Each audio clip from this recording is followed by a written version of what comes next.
elegido para poder charlar y tener este tiempo con ustedes es adversidad igual milagro.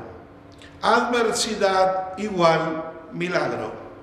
¿Quién no ha tenido adversidades y quién no tiene adversidades? Las adversidades son vientos contrarios que nos impiden avanzar a un ritmo que uno ya tiene premeditado o ya tiene estipulado en uno moverse. Entonces, cuando vienen esas adversidades, nos detienen y hasta muchas veces nos impiden el común y el simple trazado que tenemos para avanzar. Pero he notado que en las Escrituras todos los acontecimientos adversos que están publicados, que están notificados y que se relatan en las Escrituras, calificaron para que Dios intervenga en forma milagrosa. Cuando hubo escasez de alimento, Dios proveyó milagrosamente, por ejemplo, a Elías, alimentos a través de algo completamente inusual, que eran los cuervos.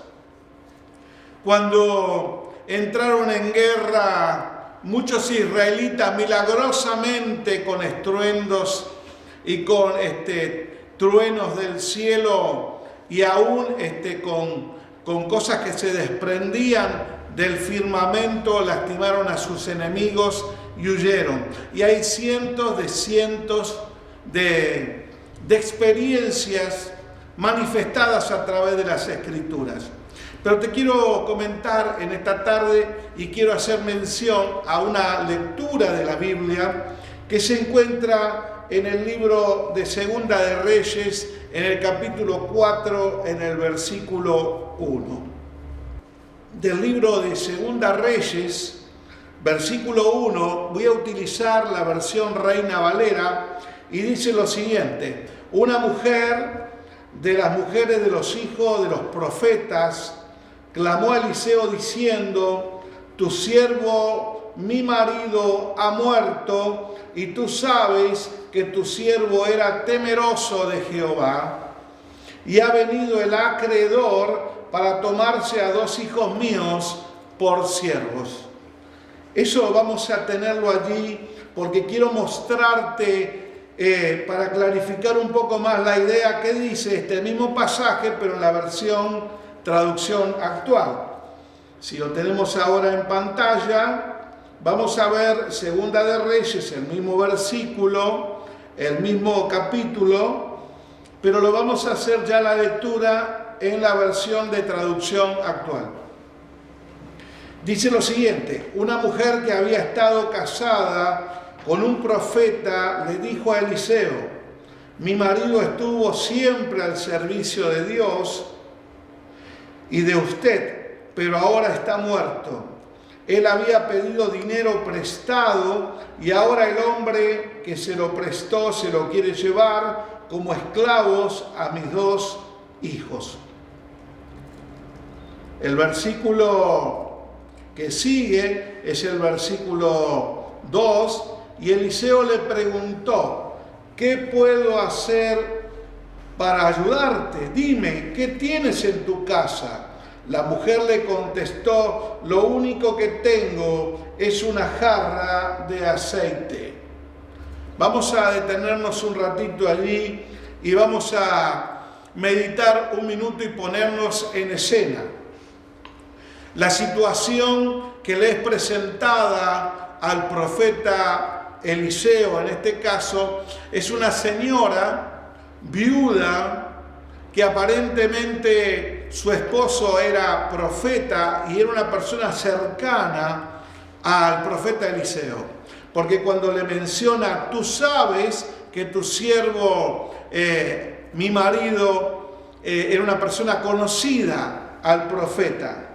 Por eso que el versículo primero que estuvimos leyendo hace mención que una mujer que había estado casada con un hombre que era o había sido profeta cuando le aclara, le dice: mi marido estuvo siempre al servicio de Dios y de usted. O sea que era una persona conocida. A eso quiero enfocar.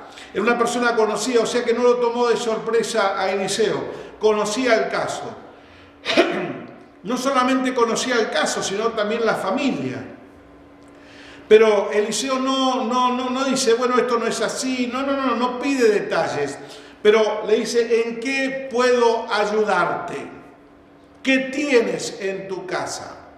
Si nosotros evaluamos esta idea, que tenía una deuda que había contraído el marido y que luego de muerto no había forma de poder ayudar para poder saldar esa deuda, lo más práctico hubiera sido desembolsar dinero y ayudarle, hacer una colecta, recurrir al rey, recurrir a ciertas personas para contar la historia, que era una historia conocida entre ellos, pero el profeta no hace absolutamente nada de eso. Quiero hacer una salvedad, que a veces lo comento muchas veces con los discípulos y con los hermanos que tenemos lectura diaria de las Escrituras. Cuando usted lee este pasaje, usted tiene en claro que este hombre era profeta, o al menos se manejaba en ese ámbito.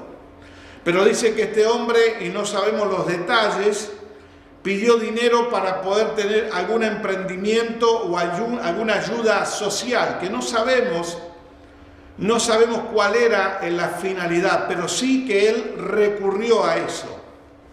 Ahora, aquella pregunta que queda en el aire, y yo me la he hecho muchas veces: si él era profeta y el espíritu profético es el que te anticipa de errores y de cosas futuras, ¿cómo puede ser que este hombre no pudo ver que se metía en un gran problema, o que su vida tenía poco tiempo y que iba a dejar un gran problema a su familia? ¿Cómo él, siendo profeta, no se dio cuenta? Es algo para que todos pensemos. Otra cosa para señalar: dice que vino el acreedor y se quería llevar a 2 hijos suyos como esclavos, porque de alguna manera se quería cobrar aquel que prestó el dinero. Ahora, los que estudiamos las Escrituras y también los que meditamos muy precisamente acerca de algunos aspectos, vemos en el libro de Levítico, usted lo puede buscar luego y analizar, en el capítulo 25, desde el versículo 30 por allí, hay una ley que los israelitas tenían, que por ejemplo no daban dinero a usura. No es que prestaban dinero y si la persona no podía devolver se quedaban con sus hijos como esclavos. No estaba permitido dentro de la ley judía que un judío que ayudara o prestara dinero a otro judío tomara, en todo caso, si no era respondido con el pago que habían convenido, se quede con sus hijos en esclavitud, porque estaba prohibido tomar como esclavos a los hijos de la misma nación. Entonces, la pregunta también que queda latente en el aire: ¿a quién este hombre, que era un hombre espiritual, conocido de Eliseo, profeta, entonces a quién le pidió dinero? Bueno, no tengo todas las herramientas, pero da lugar a entender que le pidió dinero a una persona no de la familia de los hermanos judíos, sino que a alguien que no tenía ni temor ni conocimiento en la ley de Dios.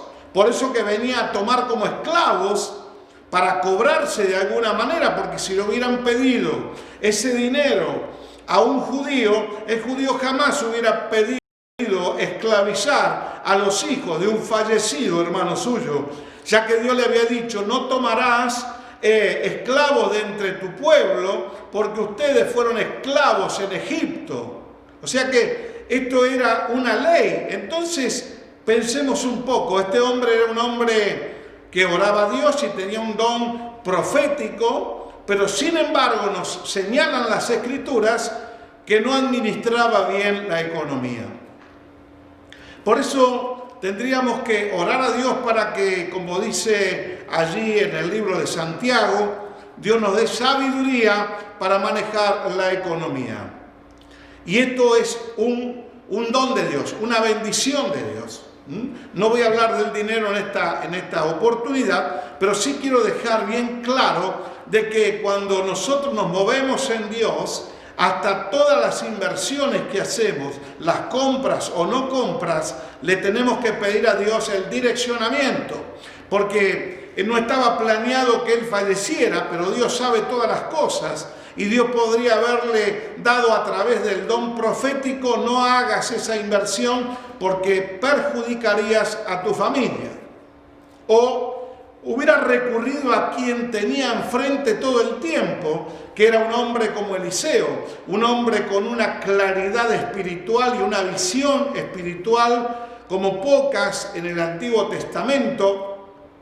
Dice que Eliseo no solamente tenía que estar presente para poder conocer lo que otras personas aún pensaban, sino que él, con la presencia de Dios, podía discernir y saber lo que estaba ocurriendo a kilómetros de distancia. Entonces, teniendo a un hombre tan cercano como es este hombre Eliseo, como este fallecido profeta, nunca le pidió un consejo. A veces tenemos personas que son buenas en algo y tienen un don de parte de Dios en algo. Tenemos que tener la humildad de poder recurrir y hacer una preguntar. Ahora su familia se veía sometida en una devastación económica. Ese es el primer planteo que quiero dejar. Pero sigue la historia y dice que en el versículo 2 ya la mujer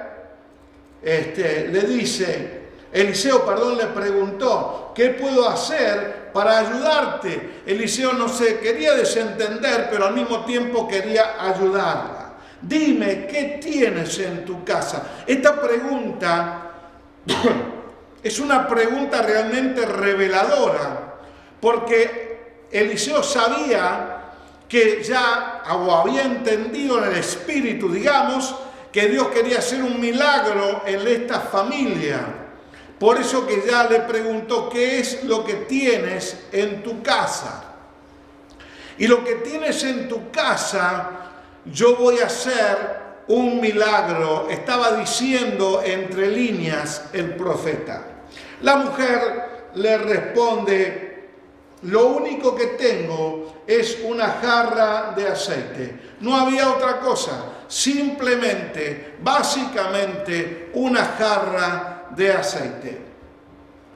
Entonces Eliseo le dice: ve y pídele a tus vecinos que te presten jarras vacías. Trata de conseguir todas las que puedas. No le puso límites. Le dijo: andá y buscá jarras prestadas a todos tus vecinos. Imagínate ese episodio, los vecinos expectantes luego que se enteraron, porque tenían que salir a pedir. El versículo 4 dice: después entra en tu casa con tus hijos y cierra la puerta, echa aceite en las jarras y ve poniendo aparte lo que se vayan llenando. Estaba anticipando lo que iba a ocurrir. Le estaba dando coordenadas correctas, puntuales de lo que debía hacer. Después entra en tu casa con tus hijos y cierra la puerta. Ahora bien, imagínense cuando salían los muchachos de esta señora viuda a pedir a los vecinos: vecino, ¿no me presta una jarra? Los vecinos dirían: ¿para qué querés una jarra? Porque el profeta dijo que debemos llenar jarras con aceite. Todo el mundo quería ser parte de ese milagro. Y todos los vecinos comenzaron seguramente a cuchichear y a decir: algo va a hacer el profeta, algo va a suceder en la casa de esta viuda, la que realmente tenía un problema, que sus hijos, sus 2 hijos, iban a ser esclavizados. Pero al mismo tiempo creó un clima de expectación. Este clima de expectación empezó a hacer una atmósfera diferente de fe. Este es el segundo paso que quiero señalarte.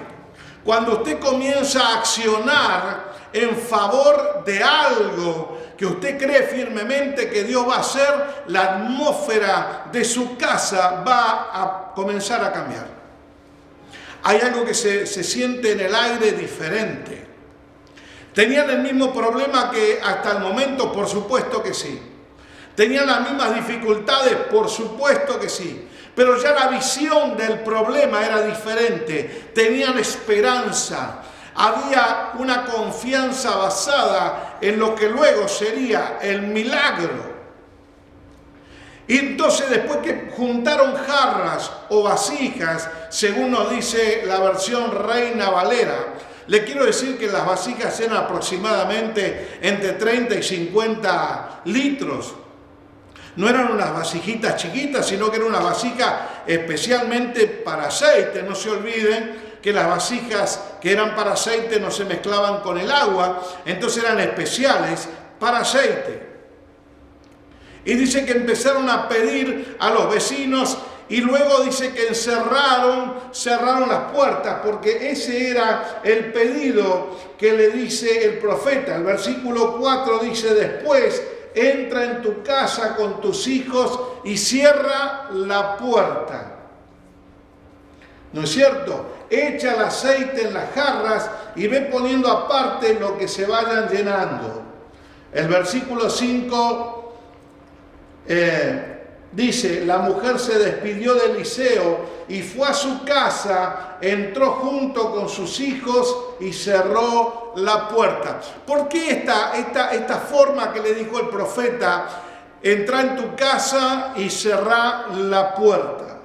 Porque lo que el profeta le estaba transmitiendo es el tercer principio, que es: cuando uno espera un milagro, cerrar completamente toda distracción, estar enfocado en lo que nosotros estamos esperando.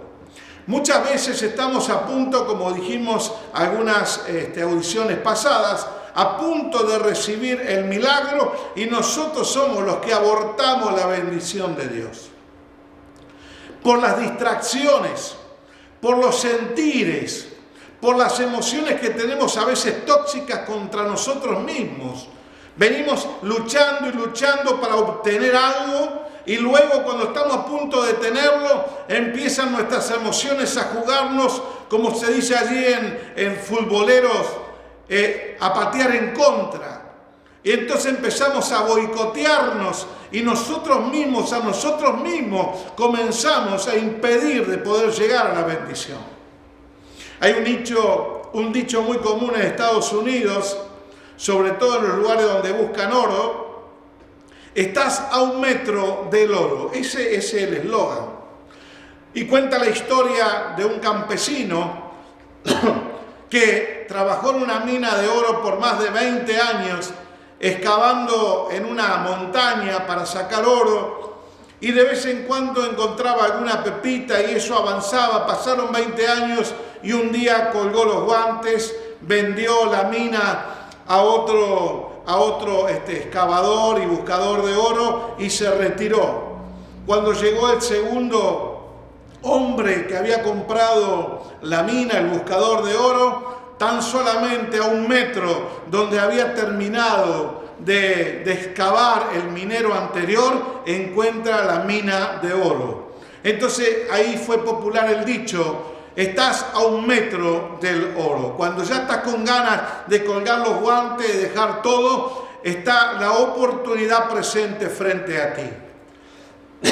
Entonces, la tercera cosa es no desenfocarse. Cierre las ventanas, cierre las puertas y concéntrese en lo que usted está esperando. Le estaba diciendo en otras palabras el profeta Eliseo, que lo menciona en el versículo 5. Lo vamos a releer si lo tenemos ahí nuevamente en pantalla.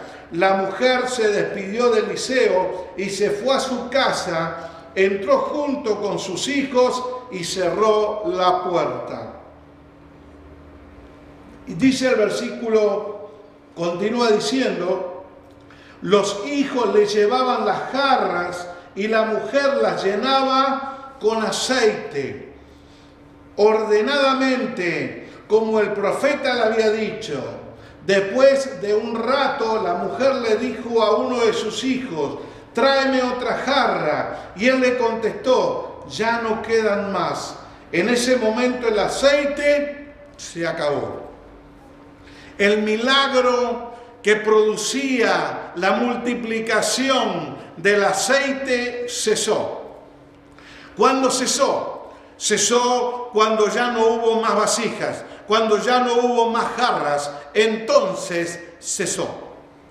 Hablando con hermanos y amigos, solemos decir a veces en forma jocosa: si se hubiera percatado aquella mujer con sus hijos de empezar a fabricar vasijas al lado de su casa, todavía seguiría fluyendo aceite para las vasijas. Todavía el día de hoy habría un lugar donde fluiría aceite. Pero vemos que el milagro de Dios era en esa adversidad terrible. La mujer no se escapó, la mujer no corrió, la mujer sabía que tenía un problema. No sabemos los detalles, como dije antes. Tampoco se enojó con Dios, porque hubiera dicho: y ahora mi marido, que era un hombre que amaba y buscaba de Dios, ahora se murió, mira el problema que tengo, voy a perder a mis 2 hijos. Tampoco se enojó con Dios, sino que ese problema que le sucedió le ayudó para ir en la dirección correcta, cosa que no sabemos a ciencia cierta, pero hay indicios de lo que digo, de que el profeta fallecido no fue a pedir un consejo a su mentor directo, que era Eliseo. La mujer esa experiencia la canalizó diferente. Lo que al otro le salió mal, yo lo voy a transformar en una experiencia correcta. Y le fue y le pidió a Eliseo un consejo correcto, humildemente. Pregunto yo, ¿por qué el profeta no sacó de su bolsillo y le ayudó con el dinero? Pregunto yo, ¿por qué Eliseo no gestionó para que el rey se moviera a favor de la viuda? Creo, humildemente, y puedo leer entre líneas lo que Dios quería hacer: glorificar su nombre en esta mujer tan necesitada, que era una viuda y con sus 2 hijos. Incluso por la mala inversión de su marido, por hacer negocios con personas que no tenían temor de Dios, igualmente Dios quería hacer un milagro. Esto te consuela y esto me consuela, porque hay pérdidas que tenemos, dificultades que tenemos en nuestra vida que son causa de nuestros mismos errores. Perjuicios que vivimos que son causa de nuestras mismas flaquezas humanas. Pero no vemos que el profeta dijo: me hubieran escuchado a mí, ¿y cómo tu marido hizo semejante cosa? Y empezar a añadirle dolor a la mujer, cuando ya esta mujer estaba devastada por la pérdida de su marido y por ahora la pérdida que iba a tener prontamente a que sus hijos se fueran con un desconocido esclavo. ¿Qué podía hacer esta mujer? Estaban en un tiempo completamente machista, la mujer estaba en segundo lugar, no tenía acceso a los negocios, no tenía acceso a las empresas, no podía hacer nada. ¿Qué podía hacer una mujer sola? Pero recurrió a la persona y al lugar correcto.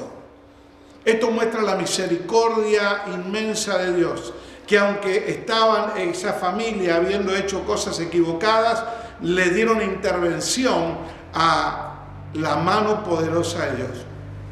La charla de hoy es adversidad igual a milagro. ¿Qué te califica para un milagro? Bueno, algo que vos no podés hacer, algo que has intentado de 1000 maneras solucionar y no lo has podido solucionar. ¿Cuándo empieza el camino de Dios? Empieza cuando terminan los caminos del hombre, porque si pudiera ser solucionado humanamente, seguramente eso no sería un milagro. Un milagro es cuando el hombre ya no tiene la oportunidad de dar salida a esa situación. 3 cosas para señalar. La primera es cuando tenemos un problema y cuando tenemos una necesidad, seamos humildes. Humilde que es, enseñables, dóciles. Decir, Señor, realmente estoy perdido. Ayúdame, Señor. Y una de las cosas que Dios va a hacer, va a enviar personas a darte un consejo, a darte una palabra. Yo he visto muchas personas, y yo también en algún tiempo lo he hecho también por mi dureza, también de conocimiento y de cabeza. No aceptamos, no, yo soy grande, sé lo que hago. Pero Dios utiliza personas para darnos una orientación. Busquemos la persona correcta para que nos oriente. No haga negocios triste, enojado, angustiado. No tome decisiones cuando sus emociones están exasperadas. No tome decisiones. Deje que las aguas se tranquilicen. Segunda cosa, para tener bien en claro en esta historia, que los que estaban con el problema, que era esta mujer con sus 2 hijos, fueron obedientes a lo que el profeta les dijo. La segunda cosa es estar enfocados, ser humilde y también obediencia. Estas 3 cosas son principales para que Dios intervenga milagrosamente. ¿Qué sucedió? Bueno, el versículo 7 y último que voy a estar leyendo de esta historia, dice así: la mujer fue a ver al profeta y le contó lo que había pasado. Y él le dijo: ve, vende el aceite y págale a ese hombre lo que le debes. Con lo que te quede podrán vivir tú y tus hijos. Mucha gente recibe un milagro de Dios cuando vienen a la presencia de Dios devastado y con problemas. Y esa primera parte, Dios hace una obra y un milagro. Pero cuando son bendecidos, ya no se acuerdan más de Dios, ni se acuerdan más de que Dios hizo una intervención milagrosa. Esta mujer no, esta mujer fue agradecida y volvió nuevamente a pedir la segunda dirección al profeta. Y el profeta le dio instrucciones correctas y coordenadas que eran del cielo. Ahora anda y vende el aceite en forma correcta, clara, a la luz del día. Y pagarle a ese hombre. No dijo, bueno, ese hombre es un usurero, ese hombre no cree en la ley de Dios, no está bien lo que está haciendo. No dijo nada, nunca se metió en ese ámbito. Dios hace un milagro y no te va a preguntar nada. Dios va a hacer una sanidad, Dios va a hacer una intervención, pero no es como los seres humanos que siempre andamos buscando algún culpable. ¿Quién tiene la culpa de esto? ¿Tiene la culpa al otro? Dios no preguntó nada. Dios no dijo, ¿y ahora qué problema tienen por el fallecido? Era un cabeza fresca, mirá la inversión que hizo y ahora le trajo todo este problemón a la familia. El profeta no dijo nada, porque Dios no se mete en cosas que ya son obvias. Dios se mete para poder transformar la vida de esos 2 jovencitos que iban a ser esclavos. Dios les dio libertad. ¿Por qué fue el milagro? Simplemente por eso, porque Dios no quiere a nadie esclavo. ¿Qué te está esclavizando en este tiempo? ¿Qué te está esclavizando en tu vida? Dios viene para pagar el precio de tu esclavitud. Él lo hizo en la cruz del Calvario. Él también vino a morir por nosotros, derramar su sangre para pagar la deuda que teníamos con Dios. Y nos hizo libres. No nos hizo mejores, nos hizo libres. Nos abrió el cielo y nos condonó una deuda que era imposible para nosotros pagar. La mujer se fue a ver al profeta y, como dije, le dio. Pero no solamente eso, sino que le dijo, vende el aceite, paga a los hombres que le debes y con lo que te quede podrás vivir tú y tus hijos. No sabemos a ciencia cierta cuánto era eso, pero se calcula que había unas 300 familias en esa ciudad. Si a todos ellos le hubiera pedido una vasija de 30 litros, estamos hablando de una cifra multitudinaria de dinero.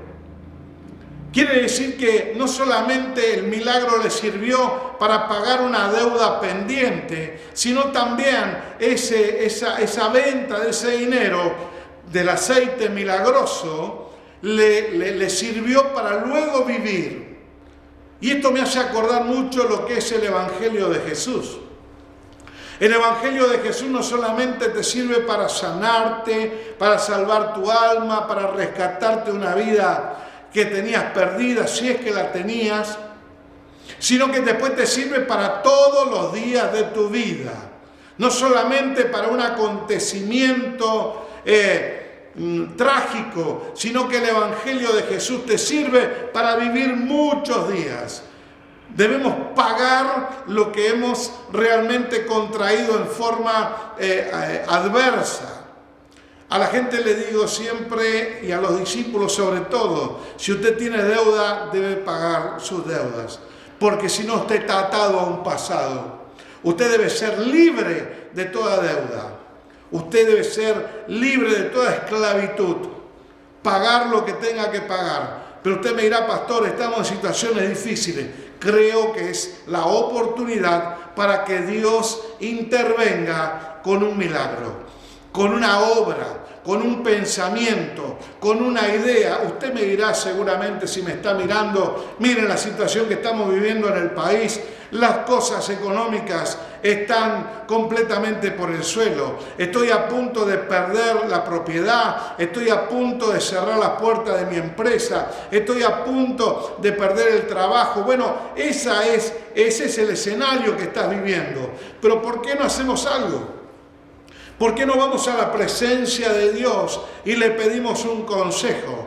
Y le pedimos que Él intervenga. Y puede suceder algo de forma milagrosa. Una intervención que no estaba planeada en tu agenda. Como tampoco la adversidad estaba planeada. Pero tampoco estaba planeada la forma milagrosa en que Dios se puede manifestar. Esta historia termina maravillosamente bien y con un final realmente para ponerse de pie si fuera una obra de teatro. Pero te quiero decir que este final puede ser el final también de un problema en tu vida.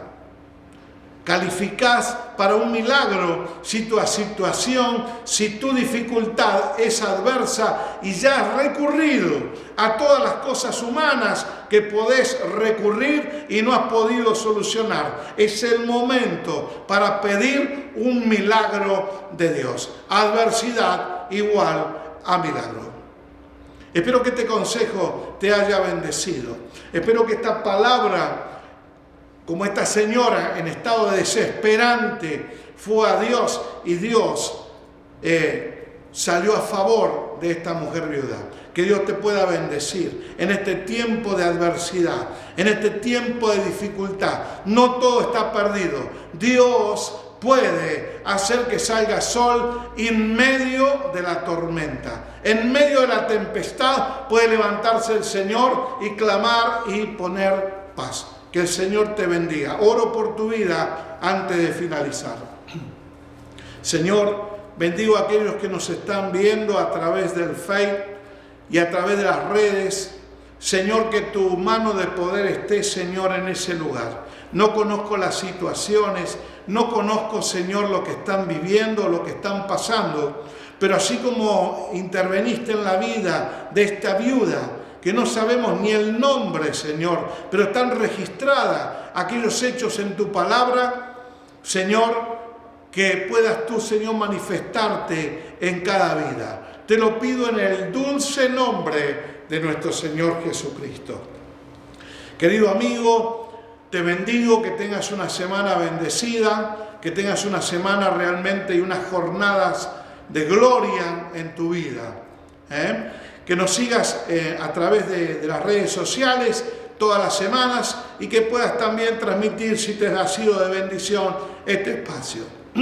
Que el Señor te bendiga y hasta cualquier momento.